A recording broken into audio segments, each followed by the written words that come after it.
Welcome to Handcrafting Your Retirement with Brett Ramsey from Artisan Wealth Strategies. In this podcast, we help retirees as well as those who are considering retirement overcome generic wealth management advice that limits your future. We do this by handcrafting customized financial strategies centered on your unique lifestyle. Jump on board for this journey where we delve into strategies that can help make your money outlast you, as Brett draws from years of experience with guest experts to eliminate cookie-cutter saving strategies. Welcome to Handcrafting Your Retirement with your host, Brett Ramsey, where we talk about what you want in retirement and how to make it happen. I'm Wendy McConnell. Hey there, Brett. How are you? Well, I am well today. Good. Now, we have a friend that's joining us today. Yes, a friend and an attorney, Corbin King, will be joining us today. And we're going to be talking about a topic that, although is very important in retirement, is an uncomfortable one sometimes for people to talk about, which is what happens in estate settlement, what happens when we leave this world. And this topic really became important to me several years ago when my father-in-law passed away. This is the first time I really had to go through this process. My wife was named as and we're going to talk about some of these terms today and try to demystify them. And that's, where Corbin's going to help us understand this language. But my wife was named as the executress of my father-in-law's estate when he passed. And although she's a very bright, capable woman, she's a CPA, she's got an MBA. This is the first time she'd ever done something like this. And it made her nervous, made her scared. She didn't really understand all the steps. And, she asked me to go with her and, sitting in the courtroom and going through all the things. And I just watched how difficult that was and how people are kind of, right at a moment in time when things are tough for them, emotional, where they're dealing with the loss of a loved one in many cases. And they're thrust into this role that they really didn't even know they had in some cases. They didn't even know they were maybe even named in some of these legal documents and things and put in these positions. And that's what I'm trying to help my clients understand, Wendy, and that's why I wanted Corbin here, is that we go through these things, but we don't think through them until we have to live through them ourselves. Right. And just seeing the impact that had on my wife just always left a mark on me of how important this is. Before we get to Corbin, can I ask you a quick question? And you probably don't know the answer. Why is this all so secretive? Why do we not just come out and tell the people that who are going to be in charge, that they're in charge and what to expect? Well, did you know any of my parents? Right. No. I don't know about your parents. I don't know about your grandparents, but they came from a period of time where we don't talk about stuff. Like right? Money in particular, or all stuff? Well, really all stuff. I mean, like Right. if you went past the weather and who was playing in the football game, you probably got into a deeper conversation than I had with just about any family member I know. Right. No. Because they were very guarded about things. And, I remember once when I was a little child, my dad had gotten a new job. We'd moved to a new town and we'd been invited to a dinner party, and somebody said something and I made a comment that related to money. And my dad hit me so hard, it knocked the wind out of me. I couldn't breathe. Right. And he grabbed me by the back. We don't talk about that, son. That's not something you talk about. Wow. Right. And so that's another one of those that left a mark on me, quite figuratively and literally in that time. And so a lot of people have a very difficult time talking about this. And so I have a very difficult time talking about it. This is not one of my favorite things to chit chat with my clients, but I've seen the impact. I know how important it is to get this right, and I can't dodge it. Right. I'm ultimately responsible for the net worth of my clients and making sure their money lasts longer than they do. I'm going to be around, and our firm's going to be around, and we're going to be a part of helping these people transfer wealth to the people and the organizations and the things they care the most about. And if we can't have this conversation and talk about where do you want it to go and how's it going to work, we're not doing our jobs well. Right. Because this is the point where we have to get this right. And I've watched it go wrong, and I've seen all of the negatives of that. And that's why we're doing this series and why we're having these things. And there's a lot of resources we're bringing to our clients to help them deal with this, because I can't dodge it. Right. Ultimately, I'm responsible for millions and millions of dollars that have to go to the right place at the right time for the right reasons. And so this means we got to talk about this. And so that's really why I wanted Corbin on here, is just to share with us a little bit of his experience, because he's had a lot more of it than I have. and why we've had some of our clients work with Corbin, and they've raved about his a process, about how relational he is and how he keeps things kind of straightforward and makes it so they can understand it. In my experience, to be honest, that when people talk to people in my profession, we use the language that they don't understand, and when I talk with attorneys, it's usually worse. And so that's what I love about Corbin, is he's a down-to-earth fellow that kind of shoots it straight. And that's why he's here today. So I'd really like Corbin just to kind of share a little bit about his business and his background, and then we'll kind of get into some more of the details around this. So Corbin, take it away. Well, thanks, Brett. I appreciate the nice review you gave me there. I did not know that they had raved about me but that's nice to hear. Yeah, I grew up, I'm a Hoosier. Grew up in Anderson, Indiana, Anderson Indian, went to IU. Actually, I was going to be a doctor like my dad, so I graduated with a chemistry degree. So that's always a good trivia that a lawyer actually has a chemistry degree. But I decided my senior year that being a physician wasn't for me. So I went to law school out in California for a year, and then back to IU for 2. So then in the end, being from Anderson, I just wanted to stay in central Indiana, and I got fortunate enough to have an opportunity in Kokomo, and that's where I am. And 3 of the 4 partners were in their late 60s, early 70s, and I'm a 25-year-old guy, and they treated me just like I was a partner, and they gave me cases and said, we'll help you, but they're your cases. And that helped facilitate my ability in this area of the law, because most of the time in the old days, it's when you got gray hair, you got to do estate planning and estate work. But by the time I was 30, I'd had 5 years of experience in this, which always surprised people when they sat down with me. So I have been up here for 34 years, and I represent the City Council of Kokomo, the town of Roosevelt, and I do a lot of elder law, Medicaid planning besides estate planning and administration. So that's my background.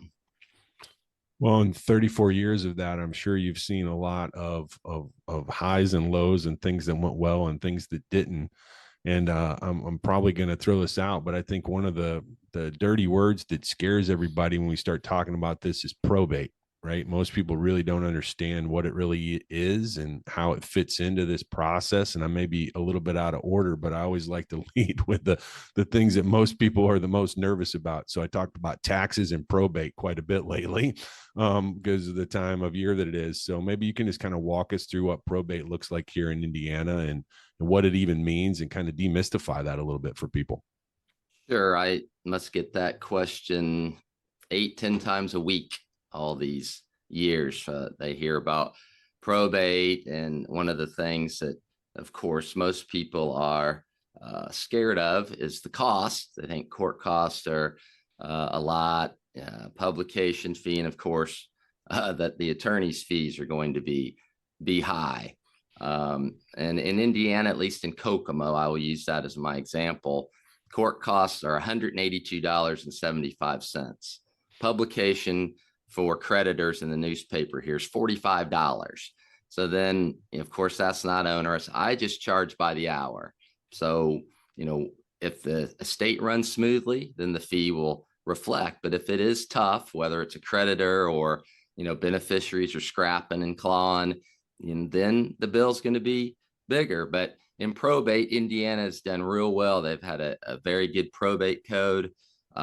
If you don't have an estate completed in a year, the court will say, hey, Mr. King, come to court. Why isn't this finished? So there is a timeline that you have to meet. And in unsupervised administration here in Indiana, which means the court isn't involved in every single aspect of the case, like selling real estate, selling your car, liquidating an IRA. The executor, executrix, as you said, has the authority to do these things without going to get a court order each time. So, of course, that also keeps the cost of fees down because we're not doing extra paperwork. And with that, again, the whole key to Indiana is they want the process to be efficient, cost-effective, and timely, because we all have plenty of cases and the court would like to get their docket clear because new cases will come along. And what probate is that your will is just a piece of paper until you actually die and present it to the court. So once you present the will to the court and the court says, yes, Mrs. Smith has died, this is her will, and we admit this into probate, at that time, then as your wife, she got appointed the executrix. So she would have the authority to administer the estate, pay creditors, collect assets, make distribution, pay the final income tax return, things of that nature. Well, and I think that it was awesome right there in terms of the summary of all the details and things that have to go into this, right? And so,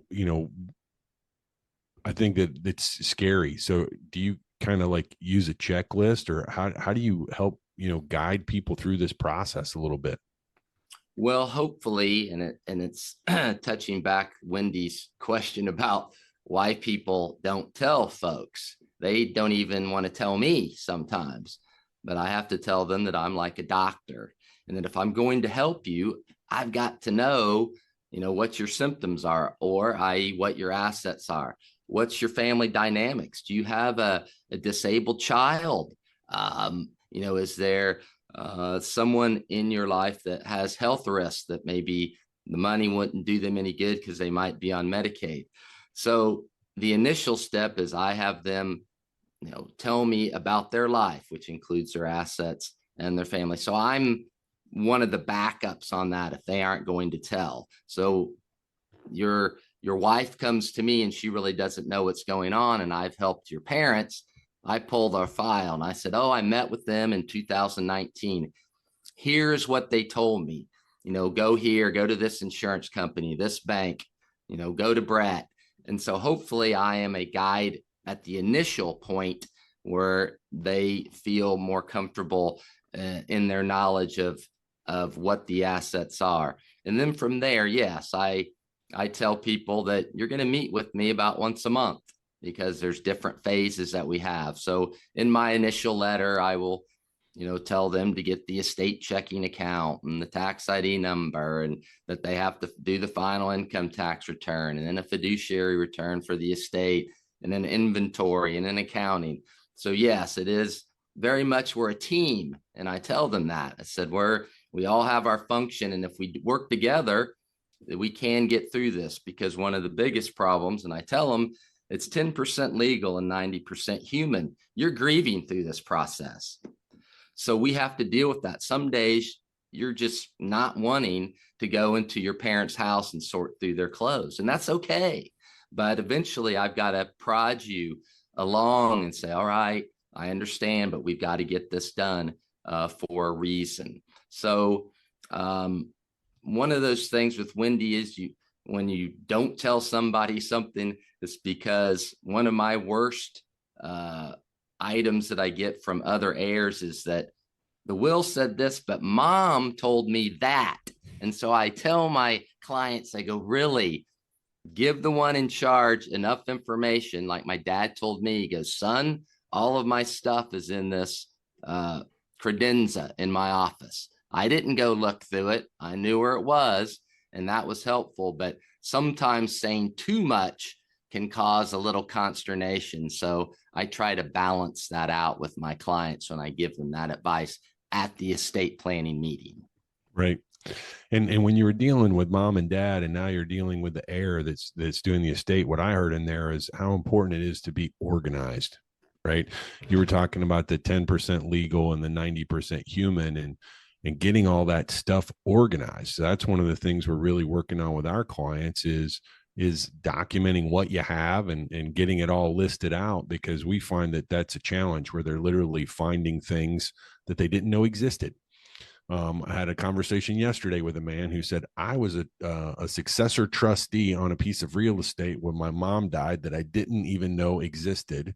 And it's been 10 years and I'm still dealing with the sale and settlement of that real estate.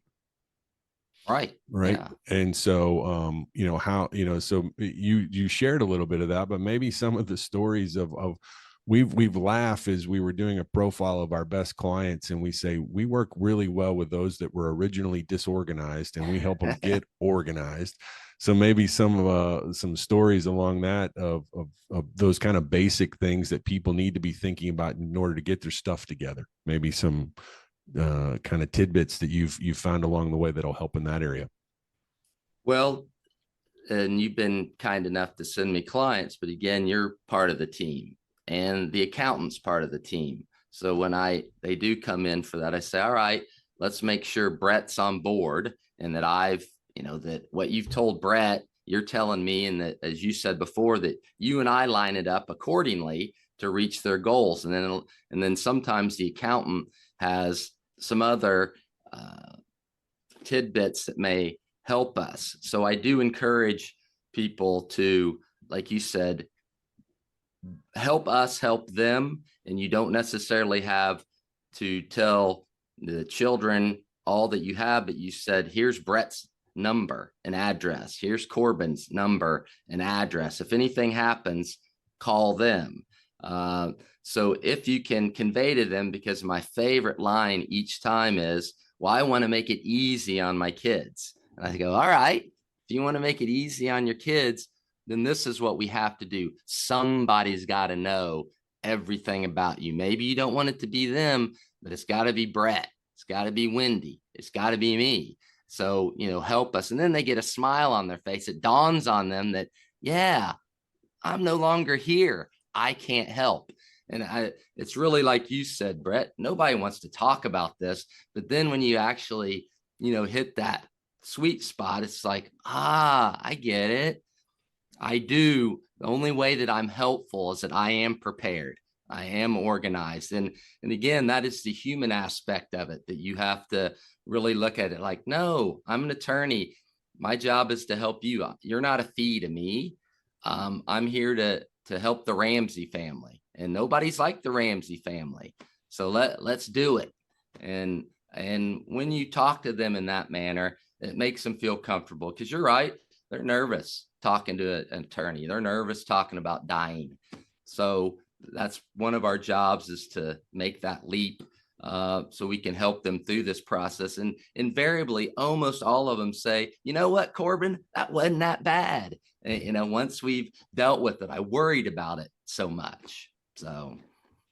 Well, and that's good. And that's why it's a easy call for me to make when my clients ask, because I know that you have the right, for lack of a better term, bedside manner to help them through some difficult things. And one of the difficult things that I think our clients sometimes struggle with is they hear these different things. And you mentioned some of the special circumstances. Earlier you mentioned, wills. And one of the questions that I get is trust. Do I need a trust? And and then how does that play into probate? Can you maybe, do you kind of, when you first meet with someone that's thinking through this, kind of how do you help them figure out exactly? And, and I didn't even mention like powers of attorney around healthcare and taking care of their financial assets, but kind of maybe what those basic things are that they're going to need, like the legal documents, and how you help them determine which ones are appropriate for them. Can you share that with us a little bit?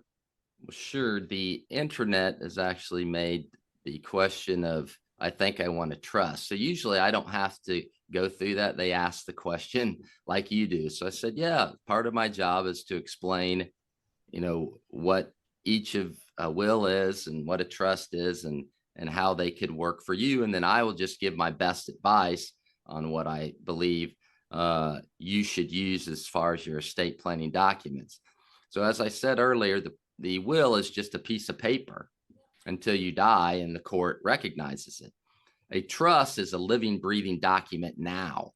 We would do, the trust would talk about within the terms, what would happen while you're alive, that you're the trustee, that you can run it. If you become incapacitated, then my trustee would then manage my assets, make sure my bills are paid, invest, talk to Brett, talk to my accountant.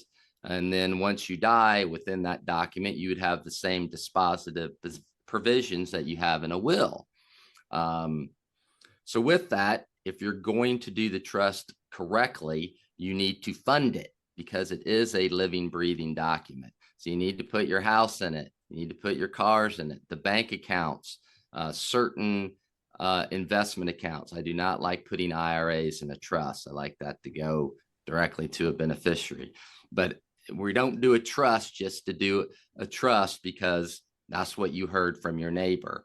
It has to work for you. And it is, in my opinion, it is one of the options that you have, but I see it used mainly where someone is 90 years old, never been married, no kids, all of their siblings are gone, and they need someone to help them if they need long-term care. Well, who's going to pay the bill? That's where you may use a bank trust company or a financial trust company to help them out. It works that way with a husband and wife, where one of the spouses is the dominant person with the finances, and the other spouse would be very nervous and upset. So you might set up a trust just in case the dominant spouse's financial acumen dies first. And again, they don't have anybody, no kids, no family, or no trusted advisor.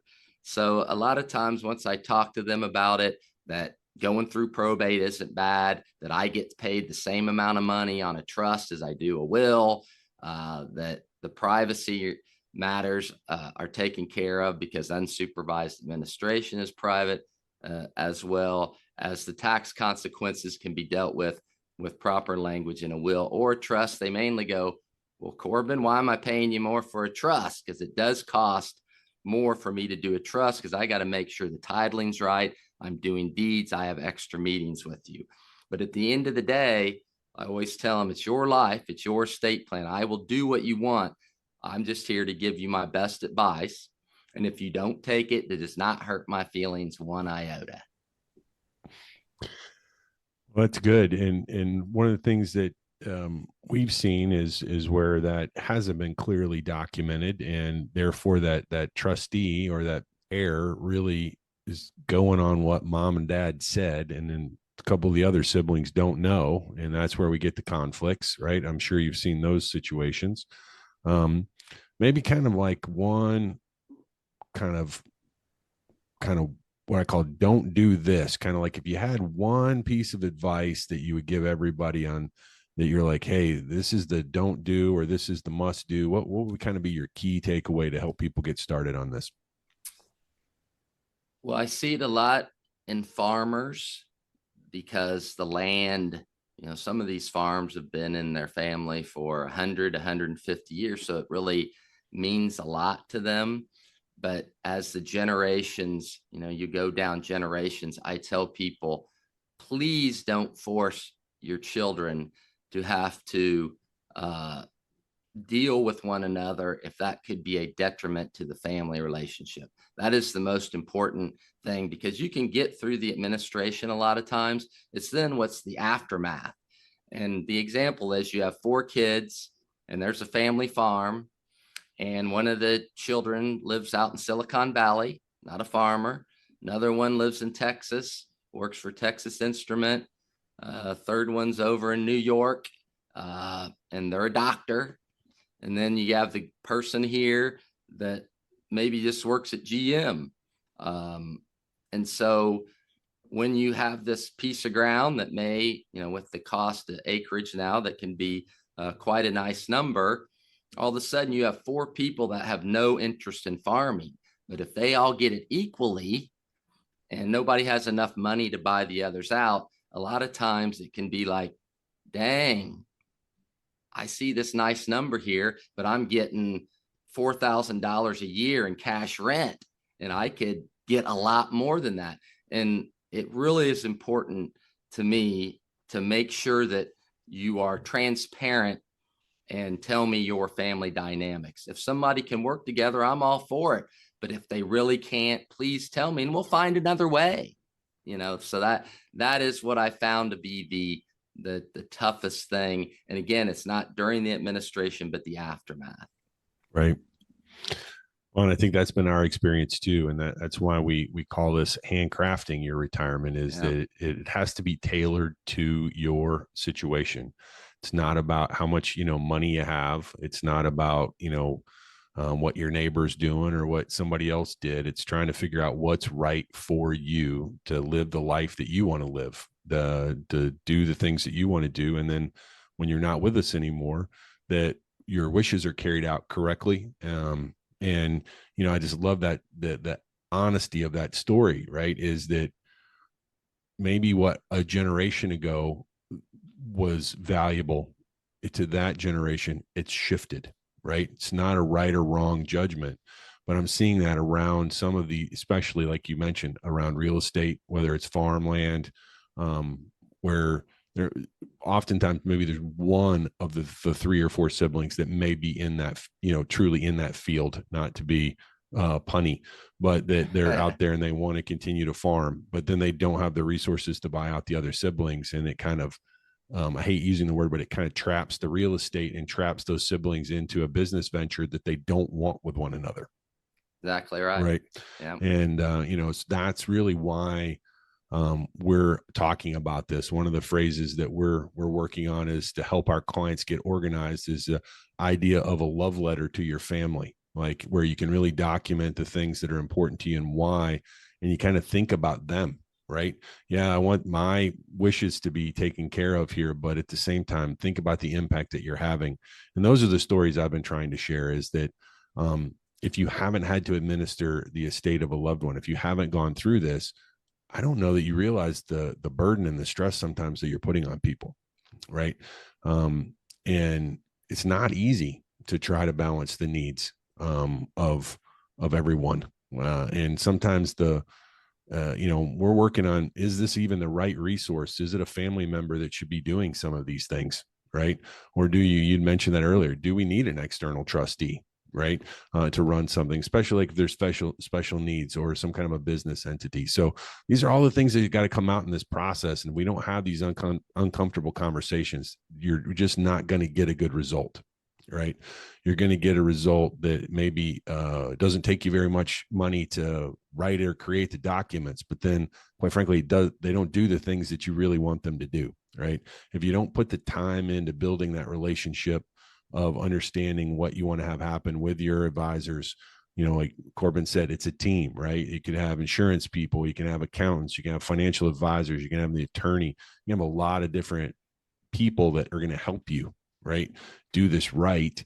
You got to bring them in, you got to tell them what you're thinking so that we can get the right solution for you. So really thankful that you came and kind of dispelled some of the myths and let people know that probate isn't evil. It's just a court process that you go through when you pass away, and that if you've got good documentation and good support, you're going to be able to walk through it. Are there any other key takeaways you think our clients and listeners need to know? Well, a couple of things you said. One, my old partner said, being an executor is a chore, not a privilege. So that is exactly right. And if someone gets upset that they're not the executor, then I know that I got to watch them a little bit, because that's a power play. That's not anything to do with trying to get through this process. And sometimes, I've found that people really aren't greedy. They're just mad about something that they had when they were 10. Their brother threw a stapler at them, hit him in the head, but they retaliated, and it was only the retaliation that their parents saw. And so they harbor this in their hearts until their parents pass away. And then they, can make it difficult at first because they're going through that grieving process. And it is, you use the term bedside manner. You really have to help your executor. Like, don't take this personally. I know how difficult, how much it stings. Let's get through the process. So it is something they certainly didn't teach in law school, Brett. They gave you the theory, but the dealing with human emotion, you really got to listen and be attuned to what people do. And then in the end, that's how you're going to help your parents' legacy, because someone's got to go, Mom and Dad, they aren't going to like this, and let's get through it. And they put me in charge, and I'm going to do the best I can, and we'll get through this together. Thank you, Corbin, so much for joining us today. How can someone get in touch with you if they'd like some more information? I'm up in Kokomo. My phone number is 765-459-9777, or my assistant Jody, Jody, at CorbinKingLaw.com. I do have a website, but Jody kind of deals with that. I'm still technically challenged in many ways. So this podcast was fun. With the microphone and the headphones, I liked it. You feel really important now, don't you? A little bit. Yes. Yeah. Yeah. Well, that's what we are aiming for, Corbin. We're glad that we could, comply with you. Yes. Thank you, Wendy. I appreciate it. And Brett, how can people get in touch with you? Oh, we'd love people to come and visit our website at artisanwealthstrategies.com. I know there's a lot to spell there, but you'll find it. You'll figure it out. And then from there, you can connect with us and give us an email. You can follow our podcast. You can find me on LinkedIn. Apparently, there's a lot of people doing that, and also on Facebook. Just look up Artisan Wealth Strategies and you'll find us. But, and this is a topic where right now we were doing some events around this, and we'd love to, if this is something that you're concerned about, we need to talk, right? So connect with us. Let's get connected and let's move you forward so that you have a cohesive plan that can really be done to do exactly what Corbin said is let's bring some harmony to the family and let's end the race well. Well, thank you for joining us today. Please like, follow, and share this podcast with your friends. Until next time, I'm Wendy McConnell. Thank you for listening to Handcrafting Your Retirement. Visit our website at www.artisanwealthstrategies.com or give us a call at 317-660-2855. And don't forget to click the follow button to be notified when new episodes become available. The information covered and posted represents the views and opinions of the guest and does not necessarily represent the views or opinions of Artisan Wealth Strategies. The content has been made available for informational and educational purposes only. The content is not intended to be a substitute for professional investing advice. Always seek the advice of your financial advisor or other qualified financial service provider with any questions you may have regarding your investment planning. Securities and advisory services offered through LPL Financial, a registered investment advisor. Member FINRA, SIPC.